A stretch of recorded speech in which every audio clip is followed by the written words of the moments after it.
سلامونه قدرمنو لیدونکو، څراغ ادبي خپرونه ده. د تل په څېر راغلی یم د یو بل تکړه او ډېر یو نامتو شاعر کور ته راغلی یم. سهار وختي دی، نو غواړم د ده سره یو څه د زړه خواله وکړم. وروسته تر هغه به د ده د خولې د خپل شعرونه او غزلونه اورو. د دې شاعر یوه ځانګړتیا دا ده چې په ټوله ژوند د انتخابي شعر نه دی ویلی، نه په مشاعره کې نه کوم بل ځای. دی خپل شعرونه وایي، خپل شعرونه په رسنیو کې یا په دې ټولنیزو رسنیو کې دی خپل شعرونه پورته کوي، هغه که په لیکلې بڼه که په ډیکلمې په بڼه. نو راځو د ده سره یو څه د زړه خواله کوو. په خیر راسي. مننه، ژوندی اوسې، خیر اوسې. غوښتل مو ستاسې سره یو کوچنۍ مرکه ولرو.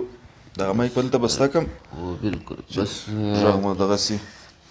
اول خو ستاسو سره ډېره مننه چې تر موږ خوارانو مو ځان راورسوئ یا موږ د دې قابل وګڼو چې موږ یو چا ته یو شعر یا یو غزل وړاندې کړو یا یې ووایو. مننه، جوړ اوسې. ستا هم کور ودان چې په دې یخ کې دې موږ ته د سهار وختي وخت راکوي. هلته خو اوس موږ دغه د ټلیفون کې لیکو، پخوا خو کتابچه او قلم و.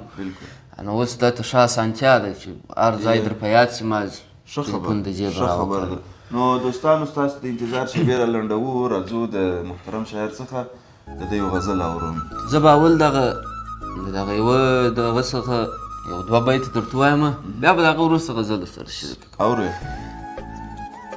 ګوره څه ته تیار وم ستا دپاره، ګوره څه ته تیار وم ستا دپاره، د رقیب هم څو شپې یار وم ستا دپاره. ګوره څه ته تیار وم ستا دپاره، د رقیب هم څو شپې یار وم ستا دپاره. دا داسې شناخته شعر خامخا نو اوس خلک زما شعرونه وړاندې کوي ورته میډیا باندې. وایي بیت ووایه.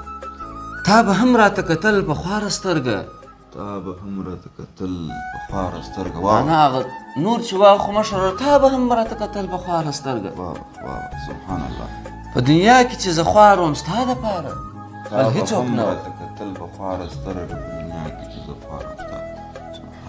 دا داسې بیتونه دې نه پوهېږم ولې لکه ما چې بیخي پخوا اورېدلي. دغه زما شعرونه ټوله داسې دي. بس څوک چې وایي یا پر ما راغلي دي دا وختونه، یا دا پر ما تېر سوي دي، یا اوس هم راباندې تېرېږي.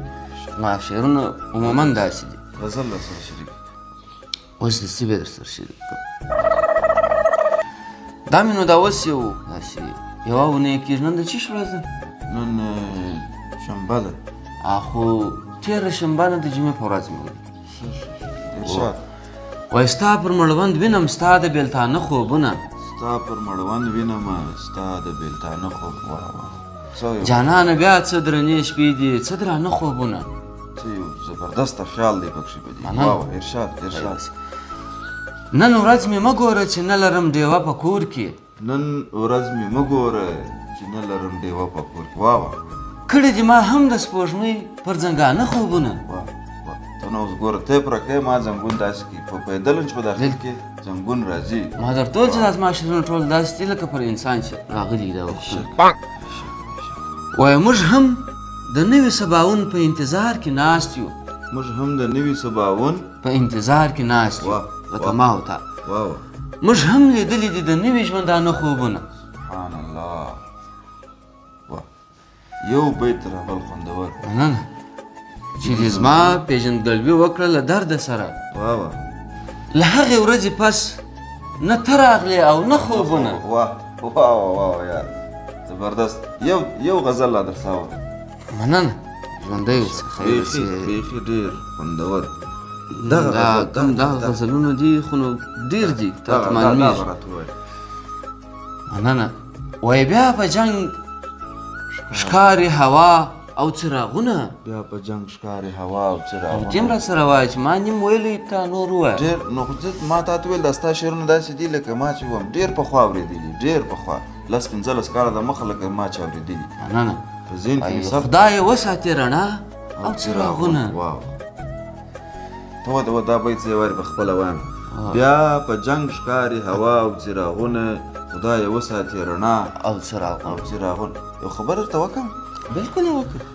دغه شعر ما ته د دغه معلومیږي د محترم استاد درویش دراني صاحب شعر ما ته معلومیږي.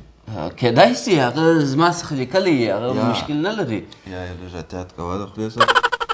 اورېدونکو ته دا کیمره باندې بنده ګوره، درویش دراني د پښتو په ژوندۍ شاعرانو کې بېساري شاعر دی.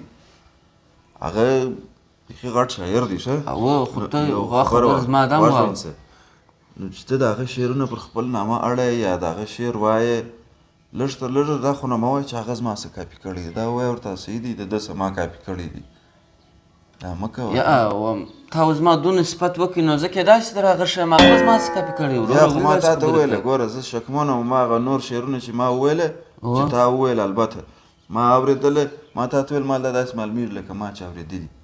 بالکل به دې اورېدلي. اورېدلي مې دي. دغه درې شعرونه تا وویله په دې کې زه دا کتاب ما غږ نه کوي سړی ته یې مشهور زه د کتاب و هغه د صفحې نمبر یې لا درښیم چې دا په کوم ورقه کې دا شعر لیکل شوی دی د درویش دراني. دا مه کوه. چیشته بیا زه بیا مشهوره بیا کومه اوس خو میډیا د دی خوارکۍ کیدای شي پخوانی سړی ته وایي ډېر مشهوره دی. زه به پر میډیا بیا زه مشهوره کړم. سم تکړه سړی دی، هغه دی په جنوبي پښتونخوا کې اوسېږي. نو دا دنده پسې هیله شه او بل ځای که دې ویلي وه یا دې بل وار زما د مخه وویله چې شعر زما دی درویش دراني زما څه کاپي کړی دی یا مثلا پلاني شاعر زما څه کاپي کړی دی، بیا دې ټینګه خوا در په دومه ته راکړه زه دا ستا د ټلیفون څخه دا شیان ډیلیټ کړم. وایي بیخي ستا پر کمبله ناست یم ښه، کنې ستا چال ما در نیوی. وایي دې خوار نه کړې واخله دا دې ټلیفون دی.